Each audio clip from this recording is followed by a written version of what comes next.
Hey everybody, it's Lori, and I am here today with my June reading wrap-up.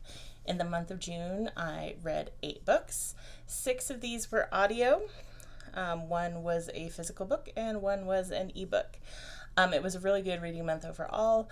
Most of the books I rated very highly, with the exception of one, which I ended up rating a little higher than I thought I would through most of the book because of the ending. So I'll just kind of go through them.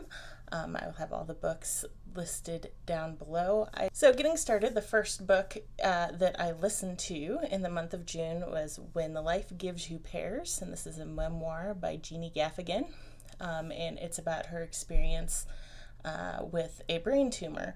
And this audiobook was really interesting because it was read by Jeannie Gaffigan and her sister. So at the time they recorded the audiobook, Jeannie Gaffigan's voice was still somewhat damaged from her medical procedures, and it's a temporary thing.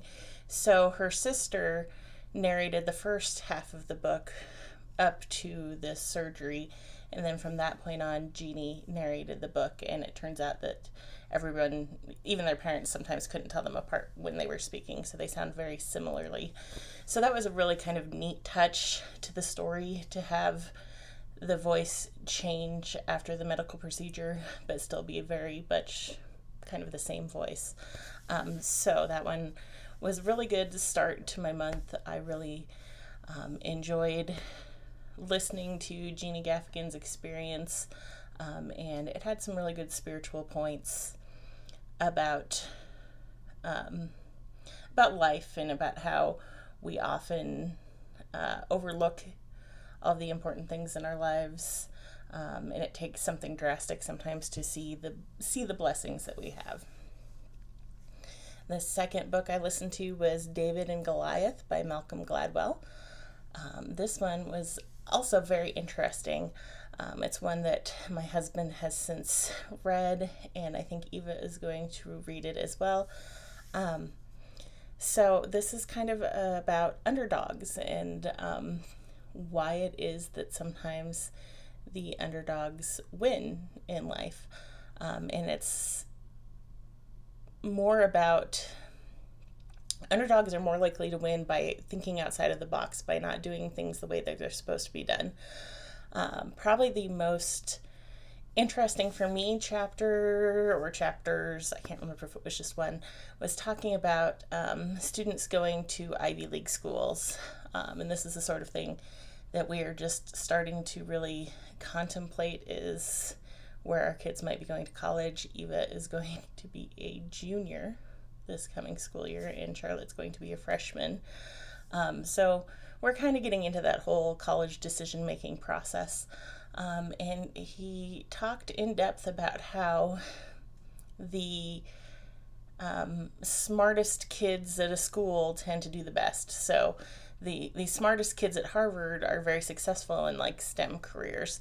But the kids that aren't the smartest kids at Harvard, even though they're probably smarter than the smartest kids at X other school, have a hard time staying in those STEM fields because they feel stupid, because the only people they compare themselves to are the people surrounding them. So a little bit of a cautionary tale in helping our daughters decide where to go to school. We have often thought about the idea of being a big fish in a small pond, and the way my husband and I always looked at that was, being at a smaller college, because that's the kind of college we both went to. It was a very small college, so it was easy to kind of rise to the top there just because there weren't that many people. But in some ways, at a large state school, the same thing can happen if you are kind of the upper level of those admitted into your program. So I just found that fascinating.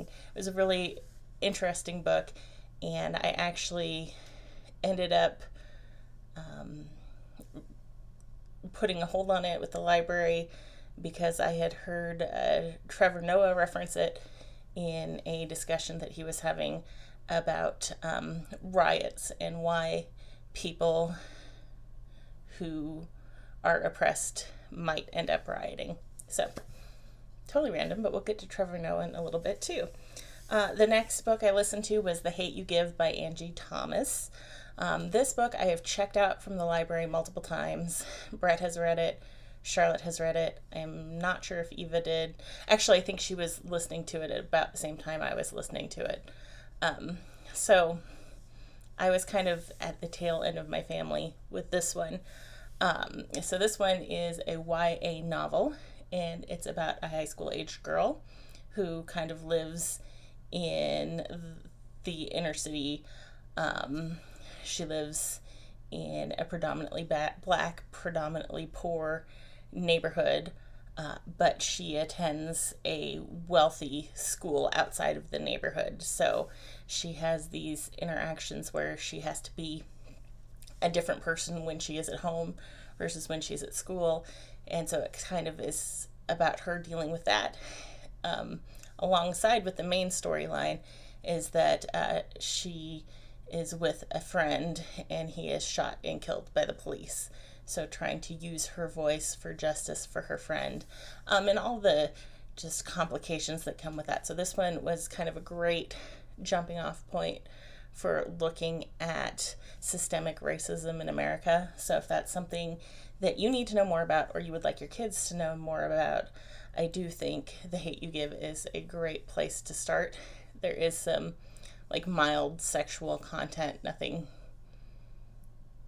really explicit, but there's a little bit of that. So if you have a younger teen or if that concerns you, just keep that in mind. And then the next thing I listened to, because as I said, I listened to almost everything this month, was Stamped from the Beginning by Ibram X. Kendi. This was available for free on Spotify in June. I think it's since been removed, but I think the author basically made it available so that more people could listen to this book. So it's basically a history of the Black experience in America, starting from the very beginning and going to, like, I think it was published in 2017, so very recently. And I learned so many interesting things from this book that I knew nothing about or very little about, including, like, I had never realized the racist connotations of a whole bunch of movies. To be fair, I hadn't seen any of the movies, so maybe it would have been more obvious had I seen them, but, like, you know, culturally, I don't know if I can say important, but movies that are in the culture, like King Kong and Planet of the Apes, I really had no idea that there was a racial undertone to those movies. So that one was really great, and if you were interested in history, I highly recommend that one. It is extensive. It goes into a lot of depth, so it'll keep you busy for a while. Then the next thing I read was actually an ebook that I checked out from the library, and this is where Trevor Noah comes in. It's his memoir, Born a Crime, about his childhood in South Africa. So this one was a little different because it's not focusing on America, but he does make some comparisons between apartheid and segregation in America, and just the race struggles in both countries because he lives here now. He grew up there. It was very interesting just getting that perspective. You know, just being American, I know that apartheid existed, but I did not know the extent of how that was dealt with, and I did not know how the process of getting rid of apartheid, and kind of changing the society, how that would play out. It just wasn't something I had considered. So, and it's very funny. I mean, Trevor Noah is hilarious, and he tells his life story, which is sad and sometimes tragic, in just the funniest manner possible. My least favorite of the books that I read this month is actually the only physical book that I read, and that is The Diary of a Country Priest. This is a book that is part of the third year of the Read Your Way to Heaven reading list. So that's why I read this one. It is a fictionalized diary of a priest in France. So he lives out, he's a country priest, obviously, by the title. So he's in kind of a small town area, and he struggles with a lot of things. He doesn't know how to deal with finances because he was raised poor, and he doesn't know how to deal with the expectations of what people think a priest should do and should be. And he has some serious health problems, and then he has these difficulties with parishioners, and it's a very interesting fictionalized diary in one sense, but I don't love diaries. I'll be honest. I had a hard time with Saint Maria Faustina's diary, which was an actual diary. It did read like a diary, and that's probably why I didn't love it. But the ending did kind of leave me in a better place than a lot of the book did. A lot of it was just like, okay, I just need to get through this book. Or spiritual meaning, I think, than a lot of the book did. A lot of the book was just kind of about the struggles of being a priest and the struggles of living the spiritual life. So my least favorite of the books I read this month, but to be fair, I was pretty happy with almost all of the books I read this month. The next book I also listened to, and that was Dear Martin by Nick Stone. So this is almost like a male protagonist version of The Hate You Give, in a sense.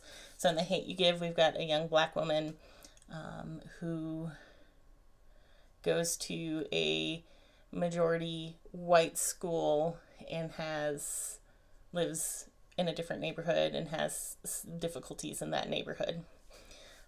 Dear Martin is a young black boy, young, like teenager, high school age. Everybody's young to me at this point. Anyway, high school guy, going to a private school that has dormitories, so he does live there part of the time, but he is from a rougher neighborhood, and he has kind of a negative interaction with the police that kind of starts off this book. And then there's an escalated incident with an off-duty police officer later in the book. But because of this first interaction with the police, the protagonist, whose name I am not remembering right now, starts writing letters to Martin Luther King Jr. So he's like, he didn't expect to have this bad interaction with the police, because he's a good kid, goes to a good school, gets good grades, is going to go to a good college, all of these things. But he did, and so he starts writing these letters to Martin Luther King Jr., just kind of almost a diary sense, to kind of work through the feelings he's having about this and how he wants to live his life differently, and how he wants to follow in the footsteps of Martin Luther King Jr., but doesn't necessarily feel like he can. So the book goes back and forth from his kind of letters to Dear Martin, and what's happening in his life. So this one also was pretty like deep for a YA novel. So this is another one that I would highly recommend if you have kids that might need some context for the Black experience if you don't have that context yourself, like me. This is another one that I really thought was well done. And then the last book that I listened to is actually one that I've been listening to for I don't know how long. I often listen to Great Courses lecture series back when I left my home. When I would go to the gym and like do the treadmill or elliptical or whatever, I would listen to Great Courses lectures in an attempt to keep myself sane, because I don't like treadmills and stuff like that. They're not fun. But I do like reading. So the great course that I finished, and I just kind of started listening to it randomly at home because I'm not going to the gym for the foreseeable future. And if I do walk at home, it's outside, and I don't feel comfortable wearing headphones because we don't have sidewalks. We live in the country. I don't want to get hit by somebody's tractor or pickup. Basically, that's my story. So the great courses that I finished was The Secret Life of Words, and this was with Anne Curzan, I believe. This one was fascinating because it's all about the English language and where words came from and why word meanings change, and there's information on slang and just so much great stuff if you were a word nerd and you just love language and you love thinking about the history of words and things like that. You would love this course. If that sounds like watching paint dry, I wouldn't recommend it. But if you just love words, this one was really good. The lecture is very compelling to listen to. She has some really great little stories, and she's a member of the Oxford English Dictionary, I believe. I think it's the Oxford one. The review committee that helps them to determine whether words are words. So right now on Facebook, everybody that I know is posting that 2020 has gotten worse because irregardless is now in the dictionary, meaning regardless. But she does talk about non-standard words and things like that as well. So I feel like I have a better understanding of why irregardless would be in the dictionary, even if it isn't really a word we prefer.